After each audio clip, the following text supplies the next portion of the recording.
All right, what's going on, guys? Welcome to the Let's Chat About It podcast. I'm your host, Garrison. Today we've got a special guest, the founder of We Are All a Little Crazy, and same here, the global mental health movement, Eric Kussin. Thanks for joining us, Eric. Thanks for having me, buddy. Appreciate it. Yeah, so I'm excited to get this going. I've been following you for a little bit. A lot of it's in line with the things that I've been talking about with Let's Chat About It, and specifically one of your messages that you say is 5 out of 5. And that really struck me because during my time pitching Let's Chat About It and speaking about these things, I always kept referring back to that 1 in 5 statistic that's so popular. So for me to read up on your stuff and say, it's really 5 out of 5. Everybody deals with it in their own way. And it's an all of us conversation, not a you either have something or you don't. And you talk about the continuum and the spectrum of mental wellness as a whole. So I just wanted to start off by saying I really respect and appreciate and thank you for kind of bringing that side of the conversation. No, and thank you for pointing that out. I mean, I'm looking at your logos as we're talking. I was commenting on them before, and you're saying we, right, wellness, and then not I, illness. But you're making a distinction there between the we and the I. And then also not illness is a very strong statement in and of itself, the second line, right?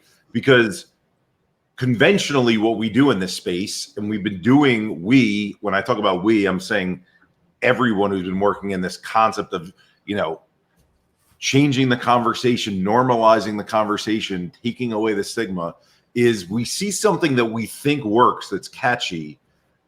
And then we say, well, that's the terminology, that's the verbiage, that's what's being used in this space. So I'm going to grab onto that, and I'm either going to use that exact verbiage that I've seen elsewhere, or I'll take a tweaked version of that and I'll make it my own, right? So great example being Stop the Stigma, right, is the NAMI campaign.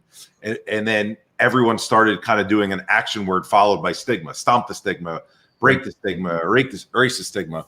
And, really, when you break down what the term stigma means, it means there's a group of people forming opinions and judgments unfairly about another group of people. If in this space of mental health, we're equating mental health and mental illness, which unfortunately what happens all too often, that happens because we're saying 1 in 5. We're constantly saying 1 in 5 people have mental illness, 1 in 5 people have mental illness. That means that we're leaving out the other 4 in 5 people. We don't have a message for them. Let's use a campaign like prostate cancer for men, where they'll say 1 in 7 men might develop prostate cancer. There's tons of men out there who are saying, well, hopefully I'm in that 6 and 7 then, and that doesn't apply to me. Because the mind goes to, when it's a binary topic, I either have it or I don't, right? And so when we perpetuate 1 in 5 because we've seen it, and when we perpetuate stop, stomp, erase the stigma, you put those two on top of each other, and it's 1 in 5 people with this illness, and let's stop stigmatizing them. Even if you think of stop stigma, stomp stigma as a rallying cry, who's the rallying cry for? It's for the people in the 1 in 5 that these groups are being protective of.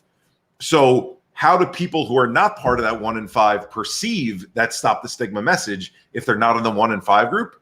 They're thinking to themselves one of two things. Either I'm a nice guy or nice gal, I don't ever stigmatize anyone, so that message doesn't apply to me.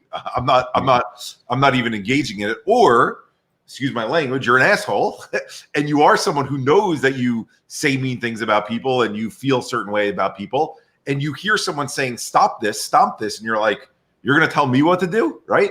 Though that's the two reactions that we get from using that terminology. So I love the fact that you pointed out, like, the 1 in 5 versus the 5 in 5. The reason why we focus on the 5 in 5 is as much that there's a reality that it's not 1 in 5, but also if we're going to move forward in this space of mental health as a society, we can't do it by having two unique groups, the sick group and the healthy groups. It's not going to happen. Yeah. And I'll take it one step back, saying that when my brother, it's part of my story, had cancer twice in the 80s, late 80s, when he had it, people were afraid to go near him, afraid to touch him even. They might get cancer because they saw that he lost his hair from the chemo if they get close. And then the 90s happen, and he gets it again, and people are bringing chocolates to his room and flowers. The campaign that changed the way that mental health was thought about, that cancer was thought about, was everyone knows someone affected. That was the campaign. And so it took it from, oh, you're one of those people who's got a child that's got cancer. We feel sorry for you. We can't talk about that because that's a scary plague, to I know when I take inventory of my family, my niece may have it, or my neighbor down the block may have it, or my mailman might have it. Now you're putting everyone on the same plane, and we can all talk about it together. So I think that same metamorphosis is going to need to happen in mental health, which is why we lead with the 5 and 5. Yeah, it's awesome. I mean, it's like a change in perspective, and words really do matter and how you frame them. It's why for me with Let's Chat About It and Wellness Not Illness, it's just, trying to graphically explain that too. But the same here, moving on, to now your global health movement of Same Here. It's just, even those words are totally like, you can almost feel being next to a friend when he's telling you something. Just the way you say it, you're just like, same here, bro. Like I've had a lot of friends talk to me since I really started sharing my story about 2.5, 3 years ago, because I think they're, more comfortable, or, goes into the whole vulnerability of advantages of sharing your story, which I love. But like, I've been, on the couch, same here, bro. Like, you're talking to the right guy. Like, it's funny how often, obviously that's the brand message, right? I'll give you the genesis of the brand message only because it involves Theo. Funny enough, the story. But even I could tell you, like, having conversations with people, you love hearing it because it is your brand. But when it's organically mentioned in the conversations with people, and you're even saying it to other people when someone's saying something to you, and you're like, yeah, I totally I can totally feel it. Yeah, I'm the same here, dude. Like, it just comes out of you, right? So appreciate that you're saying that, and the serendipity of how it came about is pretty fascinating. So when I went through everything I went through, and then decided to reach out to athletes because I'd worked in sports, to try and bring together an alliance of athletes to talk about this in a collaborative way, in a way that shows that we're more similar than we are different, because we all have a story somewhere on that continuum. And some people, the story is the loss of a loved one at an early age. Some people, it's a sickness of a family member. Some people, it's a bad breakup, a divorce, a job loss, verbal abuse, sexual abuse, right? All these different things. But, in Theo's case, it was sexual abuse at a young age, as a hockey player. And he wrote his book. So I'm talking to him in the middle of 2017, before any of these logos that you see are created. And him being the first athlete that I spoke to, I don't know how I had the guts to ask him this question, but I said, Theo, I've got this idea of bringing athletes together on an alliance, talking about their stories, not their disorders. You've got a very fascinating story. I said, to make sure I'd be working with the right person in building this, would you give up your favorite NHL goal that you scored to save someone's life? Okay. And he said, Eric, I'd give up, like, no hesitation. He goes, I'd give up my Stanley Cup ring and my Olympic gold medal just to change one person's life. And he said, I was put on this planet not to be a hockey player. Hockey gave me the platform to do what I was meant to do on this planet, which is heal people. Now, a skeptic might say, sure, Theo, you're saying that now in your 50s after your playing days are over, right? Would you be saying that when you're dancing around on the ice, like diving for loose pucks and getting scrappy goals? But Theo tells me that story. I'm immediately bonded to him from that. And then, I asked him a little bit more, why did you decide to get in this space other than that you'd shared your story? And what he shared with me was, so 10 years prior to this conversation, again, this is 2017, we're having this conversation. So 2007, he'd written his book, and he's playing with fire. And he's going around to do book tours, and he's in Toronto as his first stop. And he said there's a line of 400 people waiting to get in. And, he's like, look, I'm a hockey player. People wait in line to get my stick signed. People don't wait in line to get my book signed. It's kind of weird. And it's Toronto. It's not Calgary. But he's like, I know it's a big market. And he's looking on the line and he sees this guy waiting on the line, like, 100 people deep, maybe a quarter of the way in. And he said the guy looked homeless. Guy was, dressed in beaten up clothes, flat brim hat down, clutching a book, the book that he bought from Theo. And he's, a lot of us who are obsessive thinkers, it's hard to get that image out of your mind. Like, you're signing everyone else's book, but you're wondering, what's this guy going to say? Right. And so the guy finally comes up. Now, keep in mind the timing of this. I mentioned it's the middle of 2017. The Harvey Weinstein story hit in about November of 2017. I might be off by a month or two, but it was after Theo and I are having this conversation. So Theo is telling me that this guy just comes up to the counter, puts his book down in front of him, looks him in the eyes, picks his hat up, looks him in the eyes and says, "Me too." Wow. And that's all he said, right? And I got chills, probably as you just did. I still get chills when I say it, because I wasn't thinking of it through the lens of sexual abuse, because that's not what my experience was. I was just thinking of it through the lens of, this guy said 1,000 words to you just by saying 2 words. That's incredibly powerful. So I go back to the American Sign Language website. I don't know why sign language. I don't have friends who are in the deaf community. It was more of, I thought that we needed a visual to be able to, in pictures, show no matter what your race, background, age, all this stuff, we all have a story that ties us together, right? And so I see this symbol for Me Too on the American Sign Language website. And so, I go back to Theo and I'm like, I found this logo that I want to create one of our own. I think it's got to have a lot of colors in it so it's inclusive. So I've got an artist who's drawing it up, a guy I went to high school with, and putting the colors in. I'm like, no, I want it more like this. Well, the Harvey Weinstein story breaks.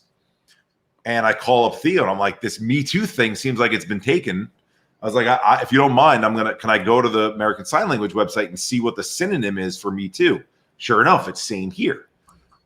Long story short of you picking up on that same here is relatable, I think we kind of lucked into that, because Me Too, while it's a very strong statement, it's still about me too, right? Like the first word is me. Mm-hmm. Same here.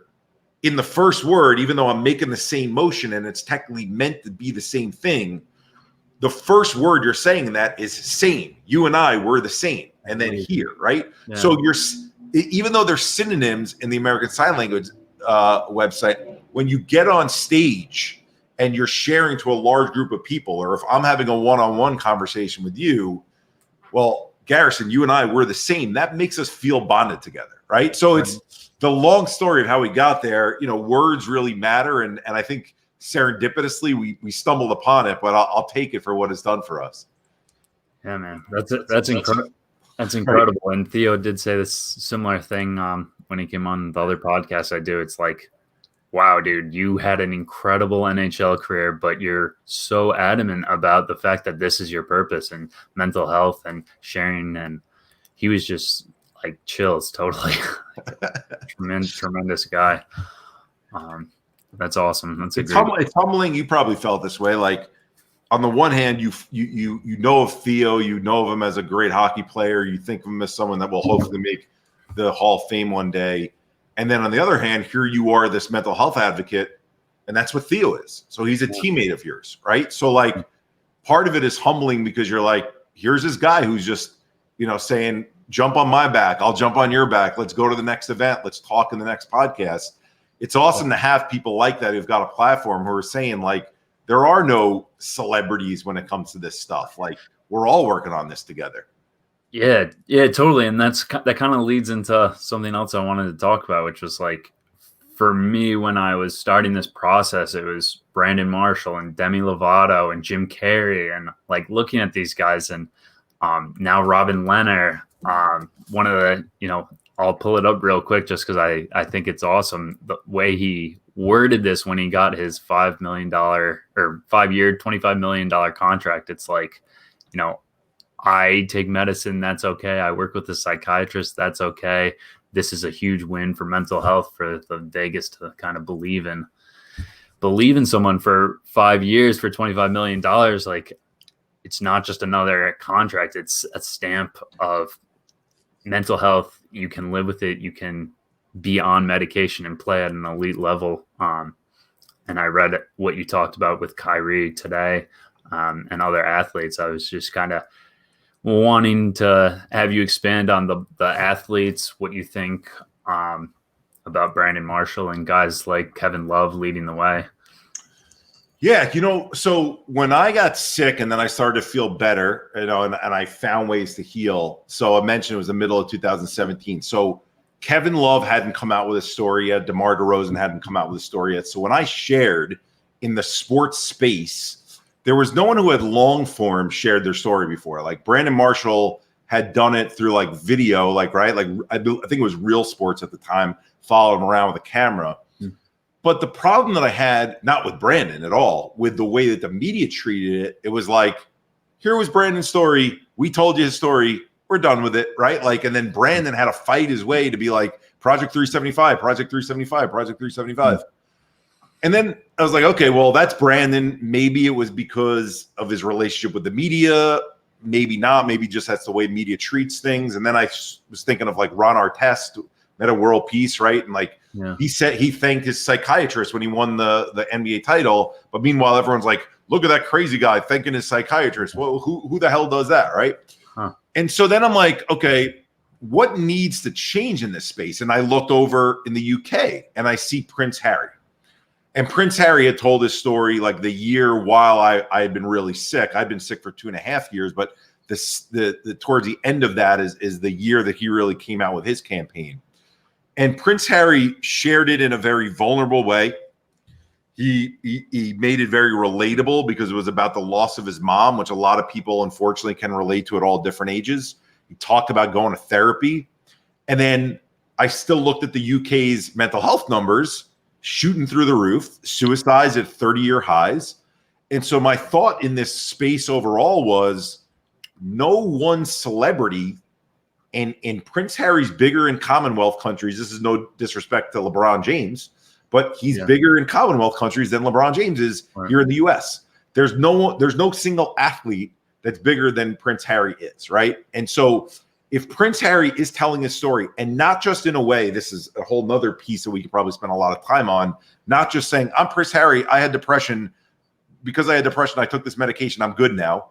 He actually went into what led to how he felt, which I think is the most relatable part, right? He's sharing his story, but it still didn't end up with the results that we needed, right? Which was an overall change in the trends. And so the idea was, and the reason why I called Theo and the reason for an alliance is we needed to take control back of the way that the media treats these athletes and these people with platforms.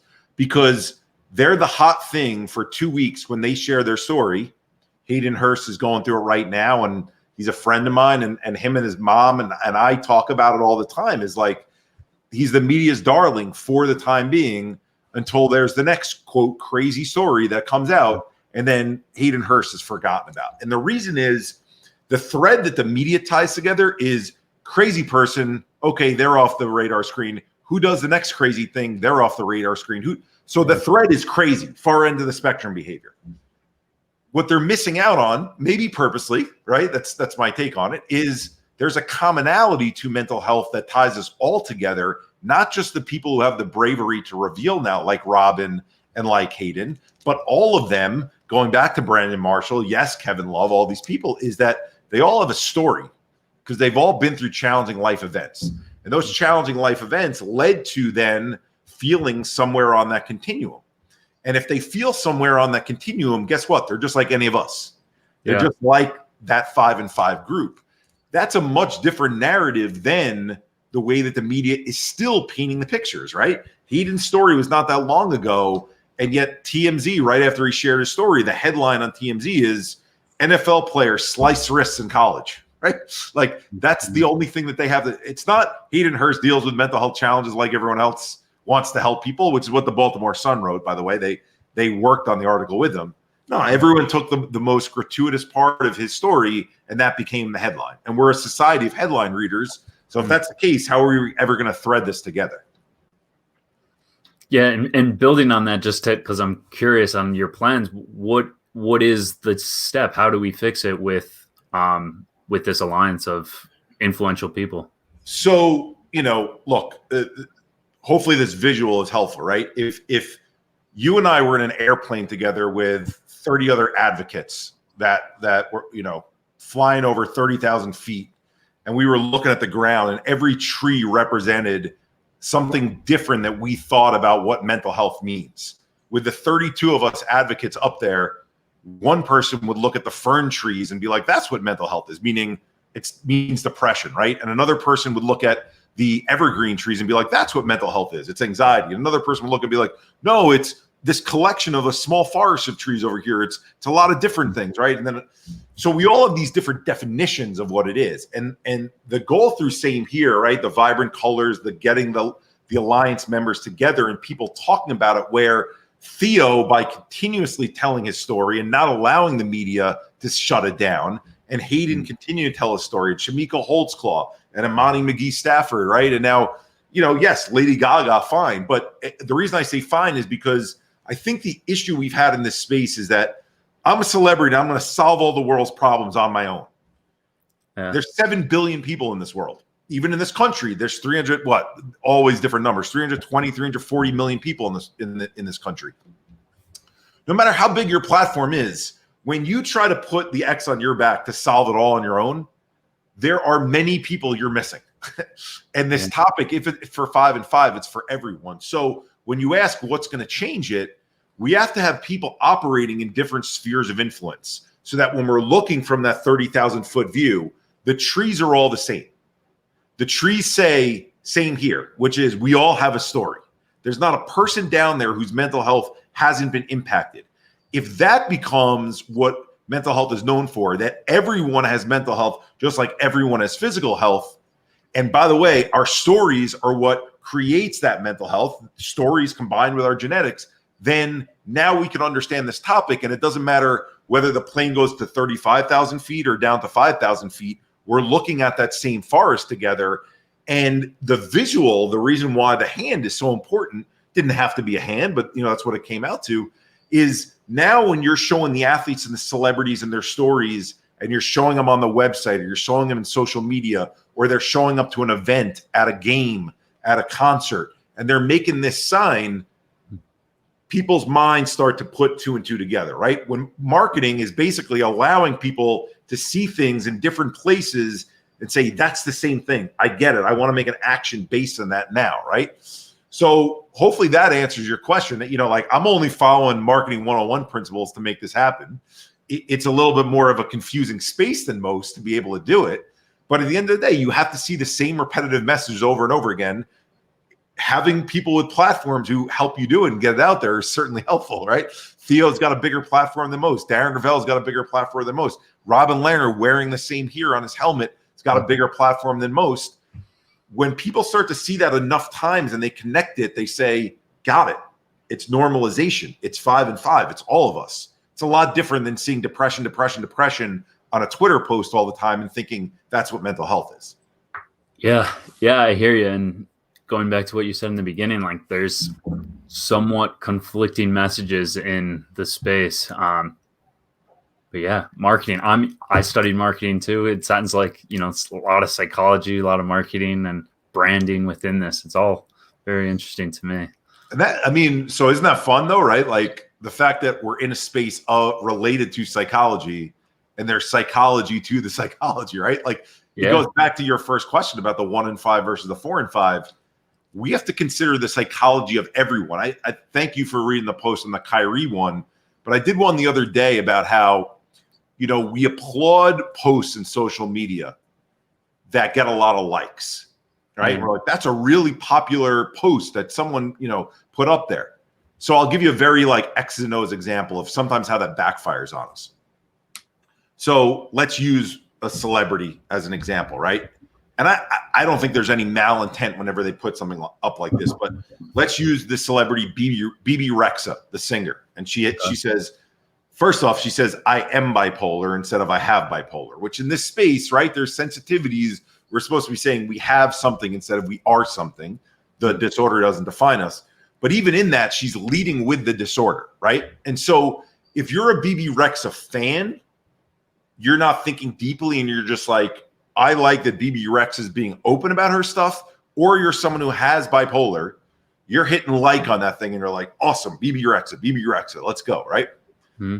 Question is, how many millions of people saw that tweet and said, I don't have bipolar? Or back to the tree example, bipolar must be what mental health is. That's what they're talking about. That's not an area that I focus on. That's not what I get involved in. So I think we've got this focus and this incessant desire to want to see posts be popular. And when they are popular, we're like, yeah, more people are talking about it. And we don't consider the ancillary impact, which is like, we got a lot of people saying like, how many people are we pushing away from this topic by the way that we're talking about as well when it's not as inclusive? Not as inclusive and almost like a surface level. Bipolar, not to diminish anything she's doing or the way she says it, but I completely hear you. It's like there's ways to say things where people will be able to understand it on a deeper level and connect with it. And lead it to your point about deeper level versus surface level, right? Because people, someone who's, I have PTSD, right? So for everyone who might think like, oh, Eric's being a crass asshole by saying that, right? Like, I have PTSD. I would be considered in that 1 in 5 group. BB Rexa has been diagnosed with bipolar. She'd be considered in that 1 in 5 group. When we lead with only through tweets our disorder labels, that confuses the shit out of people who don't understand what this topic is. That's basically like being in that plane and saying what mental health is those fern trees, and that's it. Now, is that BB Rex's fault? No, BB Rex is probably not thinking globally about how is this impacting the education around mental health generally. She's thinking, I've got diagnosed with this thing. I want to be a champion for people in this space, so I'm going to say it, right? But it's almost like creating norms and protocols that when you share what you're dealing with, it's giving a little bit more of a peek behind the curtain. It's like, I grew up, difficult childhood, faced a lot of traumas in my life. It led towards this diagnosis of bipolar, right? Now, all of a sudden, you're talking about traumas in my life. Now it's applicable to anyone who might be thinking, wait, what's she talking about with traumas in her life? What have I gone through in my life? What are some of the things that I faced? So when we lead just with disorder and just with the label, who are we leaving out who's saying that's not who I am? Yeah, it's I've been diagnosed with major depressive disorder, but I've also been diagnosed bipolar. I don't know if it was correct at the time or if it was a combination of anxiety, social anxiety, depression, bipolar. Part of my story, smoking synthetic marijuana, which made me manic. I was 19 at the time, back in 2011. Feeling a huge lack of confidence and being 19 years old, going from a Division III athlete, feeling on top of the world, to a college dropout and kind of really sporadic college career. I took 5 semesters off and worked my way through, but lack of confidence, lack of a lot of things built. And it's not, oh, Garrison is going through depression, Garrison only has anxiety. It's no, I had a rough college go. I smoked synthetic marijuana. I had, relationships and anxiety, all of it meshed in one, and marijuana and then sobriety, and it's way, it's a combination of all those different types of trees and together. And so you use your story for a second, right? Like, so I smoke synthetic marijuana as one possibility of a difficult situation, a challenging thing, something that you went through that you think might have led you somewhere. Sitting on the other end of it, I've never smoked synthetic marijuana, right? But my mind goes to, like, because we have motor neurons in our brains, right? And we've got empathy. So my mind goes to, I never smoked synthetic marijuana, but did being in a room with other people who smoked synthetic marijuana impact me? Did drinking heavy metals in water impact me the way that smoking synthetic marijuana may have impacted Garrison? When you share your story, you give people the ability to relate. When you share just your label, I can't put myself in because I don't know what the label means. It's not defined for me, and I can't. There's nothing that's in my past and in my experience that I can draw from to be like, same here, right? Even if the same here is completely tangential, there's no way to say it. So that's why, like, the diagnosis is the end game that a lot of people get to, which don't even get me started on that. It's not really an end game. It's just kind of putting a label on something, but it's what people want to, hey, how am I going to get fixed? I got to know what my label is, right?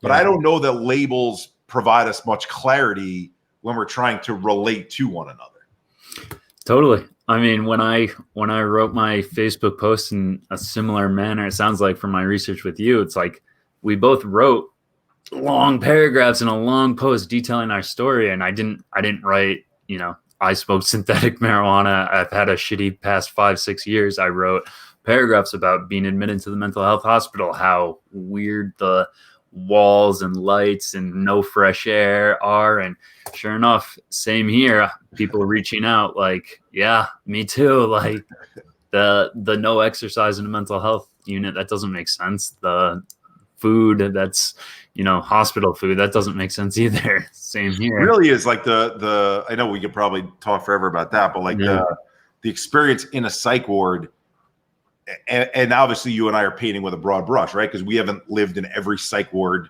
fortunately, in the entire country, in the entire world. But at least my experience, like you're laid out on like a cot that's a metal bed, which is like the most uncomfortable bed. Like compare that to like a traditional, not that every hospital bed is nice, but general hospitals have gone the route more of trying to be like hotels. My psych ward was not at all like a hotel.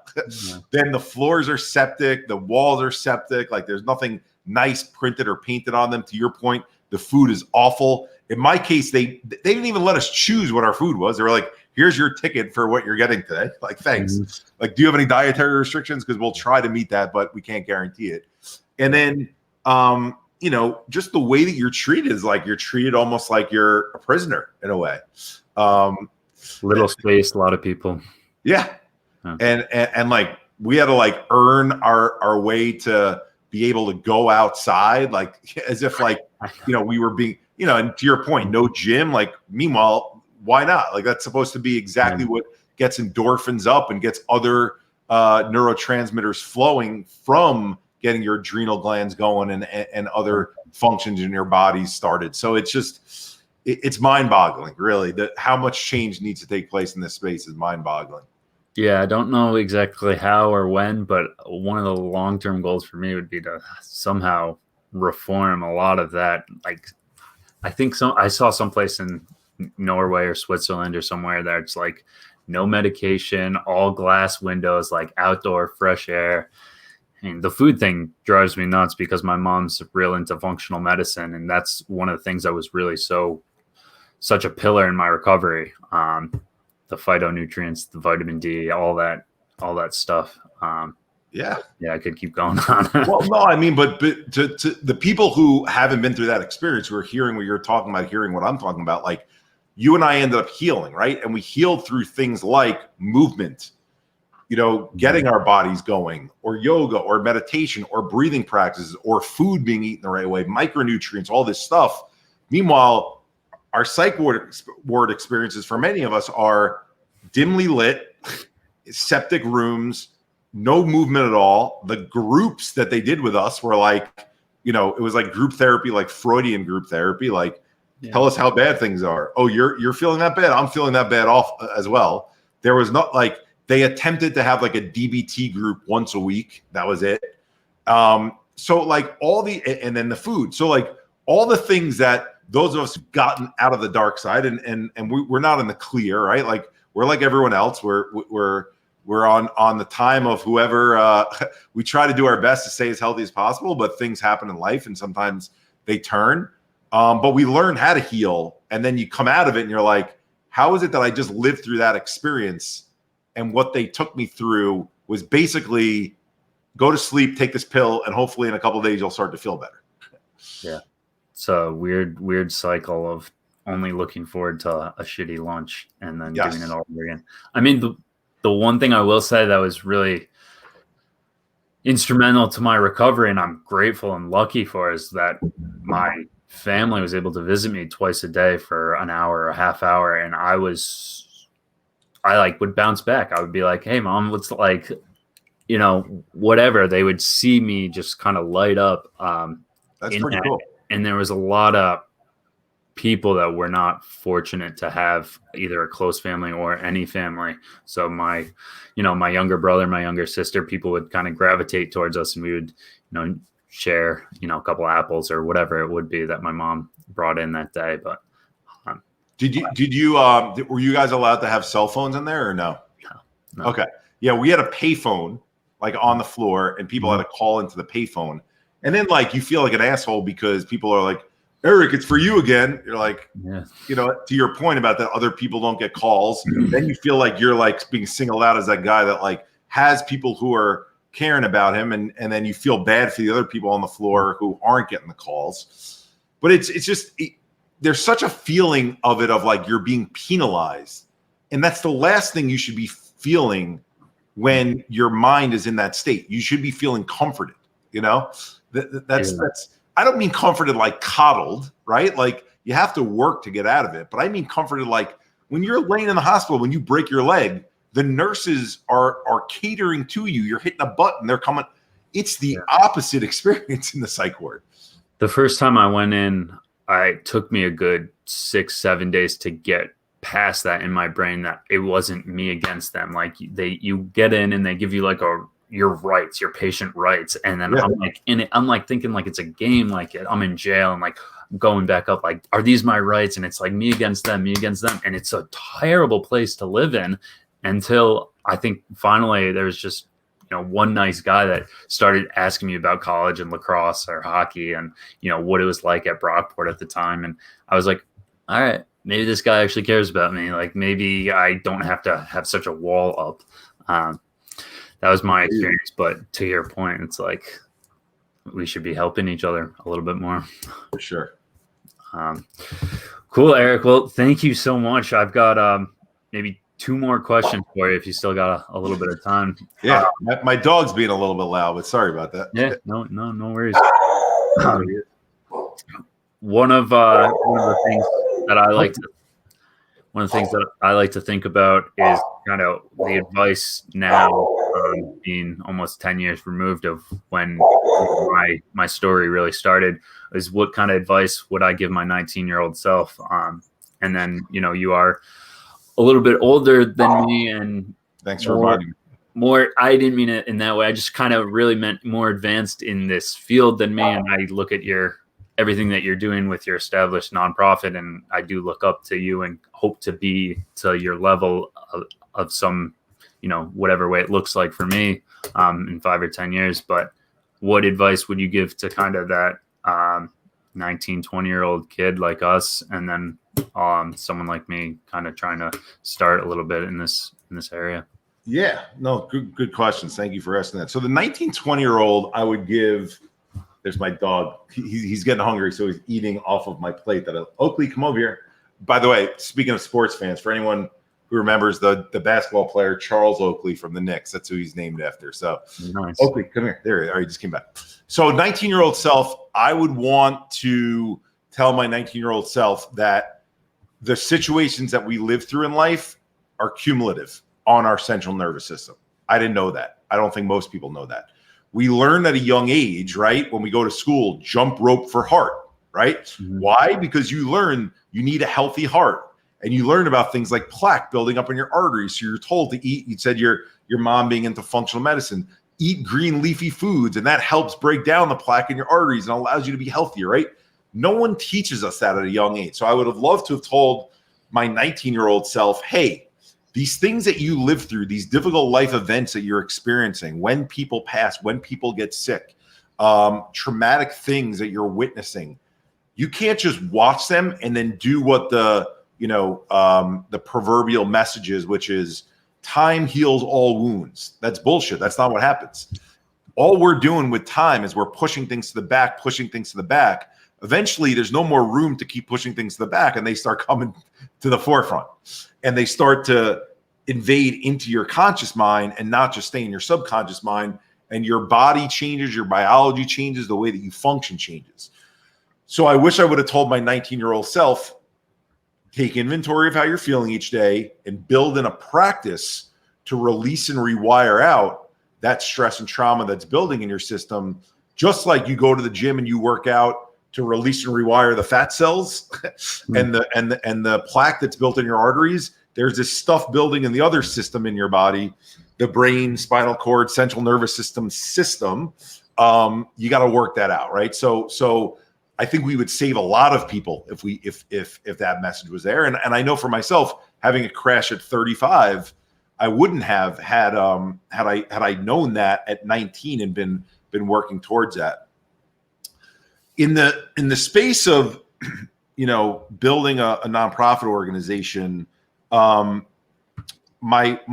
advice to everyone would be is that everyone that you speak to, no matter who reaches out, right? Like you reached out through a direct message on Instagram, right? And candidly, I hope you don't mind me repeating it. I had to be like, Garrison, remind me again, where.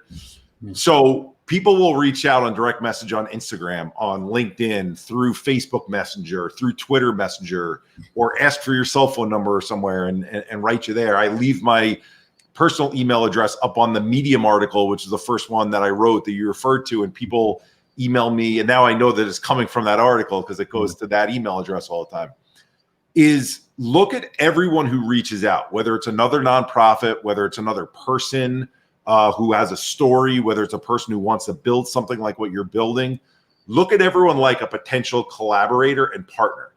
Don't look at everyone like they're trying to do what I'm doing here. They're a competitor of mine, right? Like one, in business that never serves you well, especially in the nonprofit space, it never serves you well. And for a number of reasons. Like one is, if you're truly altruistic in this, look, we all have to make money. I get that. But what's your number one driver? If your number one driver is helping people, you're going to attract other people who have the same energy that they want to help people also. And you're going to find ways that your way of helping someone or some group of people is synergistic and complementary to another person's way. They're not going to butt heads as much. The only time they ever butt heads is when the person on the other end of the line, when they have that attitude and they're like, right, that sounds like it's infringing on my territory. I don't want to. So that tree example, that I gave with the plane, that's not just the example of how we should look at our own brands or how we define mental health. It should also be how do I, from that plane, connect myself to as many trees as possible? Because if we're all doing good complementary stuff together, the rising tides lift all boats, right? And so you never know where things go, right? Like I'm sure you've in your life, because it's happened to us, you write someone and they blow you off or they don't respond to your DM or whatever else it is. Meanwhile, Garrison could be running the world in 10 years from now, right? And little old me, who you wrote to, could have used Garrison's help down the road because, it'd been nice. And then Garrison either remembers or doesn't remember, or at least if he doesn't remember that I shunned him, now he at least doesn't remember the name. And now I'm starting from scratch, having a conversation with him. Right. So it's looking at everyone else out there who's trying to help people as a partner instead of a competitor. And when you do that, you start to latch on and people want to hold hands with people who are doing stuff to help society together. Like-minded people with good hearts oftentimes link arms, and that's where the society gets better because we're all working towards common goals.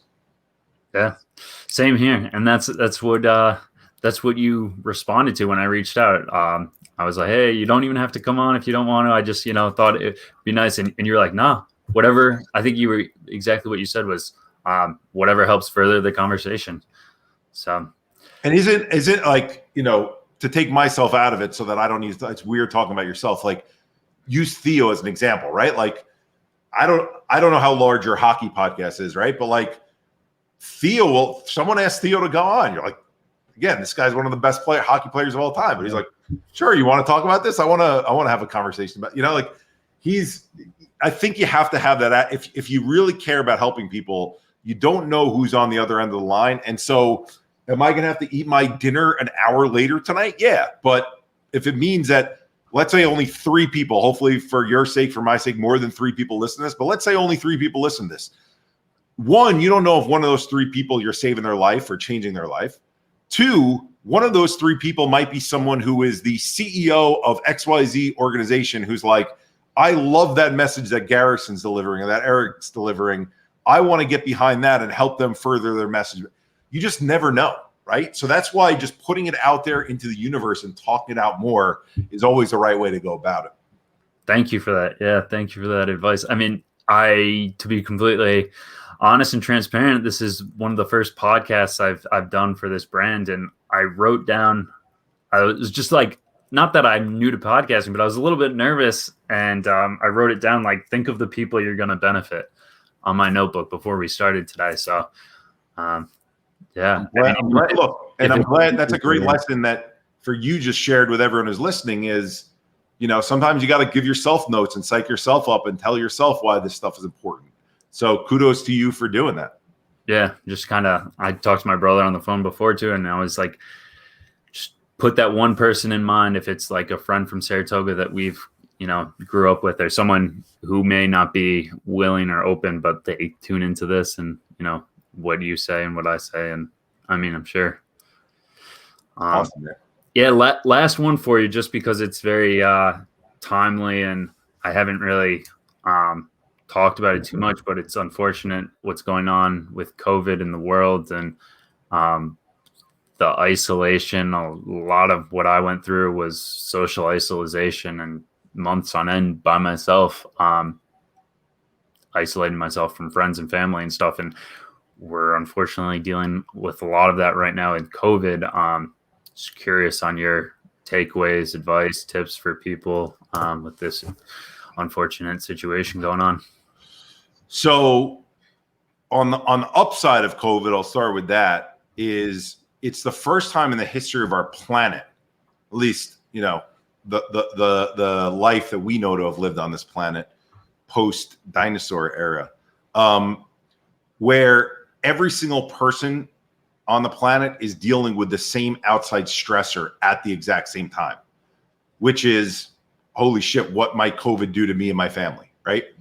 And why can I make that claim pretty confidently? Because we've never had social media before.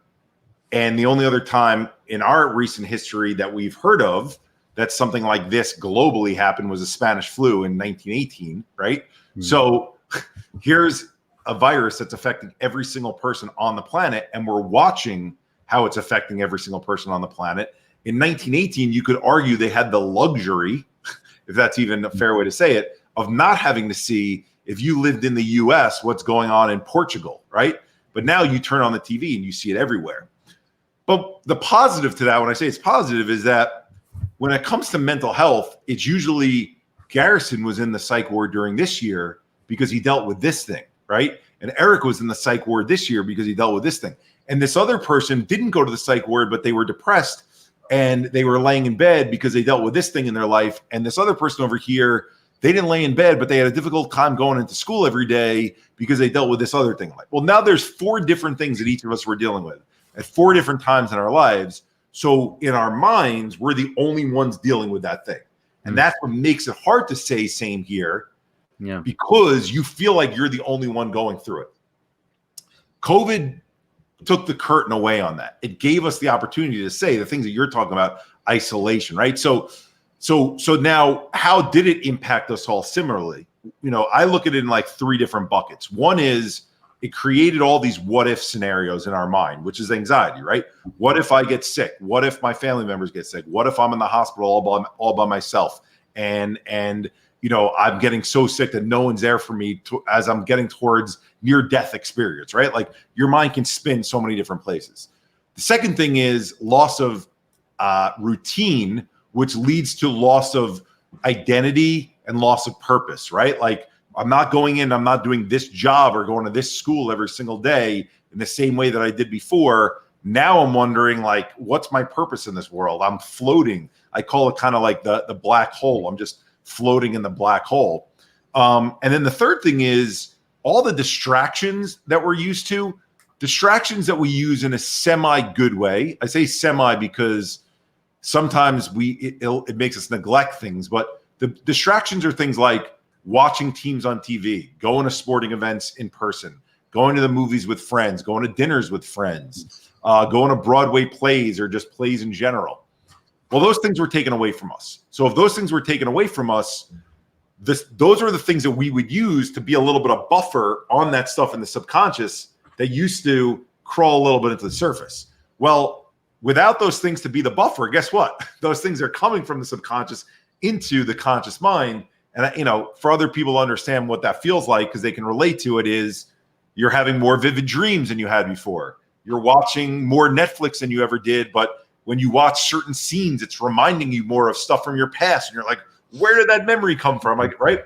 So now you take those three things, the what if scenarios, the loss of purpose and identity, and the stuff from our subconscious coming into our subconscious mind, it creates this mishmash of, holy shit, who am I? Where am I? What am I doing? I feel weird. This is not like any time period I've ever had in my life. And I give that explanation because when we worked with schools most often over the last 8 or 9 months, and you talk with kids who are K through 12, it's helpful for them to be able to bucket it and see in their mind that this mishmash of weirdness, this floaty black hole, is not so weird. There's structure behind why the weirdness is. And when those things go away, because there will be a when, we're not going to be in COVID forever, okay? We have to confidently say that, right? We're seeing things get better, is my routine is going to come back, right? And my ability to do things to keep things a little bit dampened in the subconscious. Yes, I need to pick them up and work on them every so often, but they're not just going to be shooting in there because I'm going to be going to basketball games. I'm going to be going to hockey games. I'm going to be going to movies. I'm going to be seeing my friends. And then the what if scenarios won't be circling around in my head as much because I'll have other things to be working on and COVID won't be so as apparent to me. Well, you now give people that type of hope. Now, all of a sudden, at a place where they're feeling hopeless because they're in that floaty black hole, now all of a sudden they're like, structurally, that makes sense in my mind. I'm eventually going to get back what I didn't have before, right? Instead of my brain is just the chemistry's gone off and now I don't know if I'm ever going to get that back the right way. So hopefully that's helpful, is putting structure to chaos in some way, even if it's organized chaos that gets you to that structure. And that helps you feel like there's a game plan and a real path out of this tunnel, as opposed to, I have no idea when I'm ever going to get better and this might last forever. Yeah. Yeah. I guess it's like anything, right? If you look at everything all at once, you get overwhelmed and paralysis by analysis or whatever. But you take it one step at a time, one bucket. All right, I feel this way because of this. And once I'm able to go back to school, I'm able to do this. And once I'm able to play in hockey games, I'll be a hockey player again, or whatever it may be.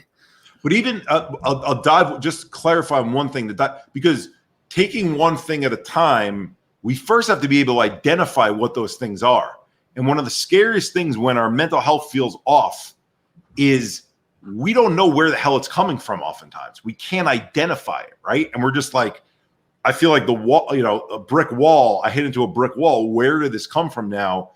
And the hope is, by giving people those 3 buckets, it's not necessarily that they're going to be able to dive in right now, but they'll be able to relate and say, okay, Garrison's feeling something similar to what I'm feeling. Eric's feeling something similar to what I'm feeling.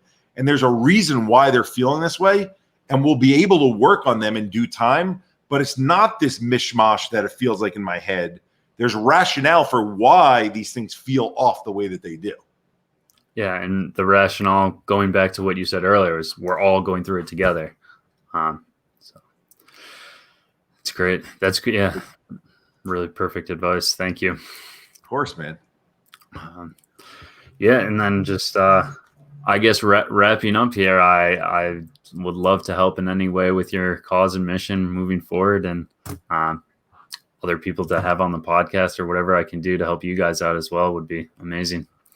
Yeah, let's talk about ways to get other people to come on. Reach out to me in that way. Cool. The stuff that you might have seen on Instagram or Twitter. Ask people to put the hashtag same here on their profile, right? Or put a hashtag 5 and 5. Like, the more we let people know we're all part of the same group, the more that literally eviscerates stigma, more so than ever saying stop the stigma ever will. So just put it out. Everyone's comfortable at different levels. Not everyone's going to be as comfortable and as confident as you were, Garrett, in putting the whole story out there. Yeah. But, look, you can say something as simple as same here, or you could even say something as simple as 5 and 5 that makes other people feel less alone. Yeah. Yeah. Same here. And, yeah, let's chat about it. Wellness, not illness. It's all good. All good to let people know. And, I think people like to kind of have that sense of community. So again, I thank you for the mission you're spreading and kind of the way you're doing it. It's amazing. So thank you, brother. Awesome connecting with you. All right. Awesome. Thanks again. All right. Later, buddy. All right. Bye.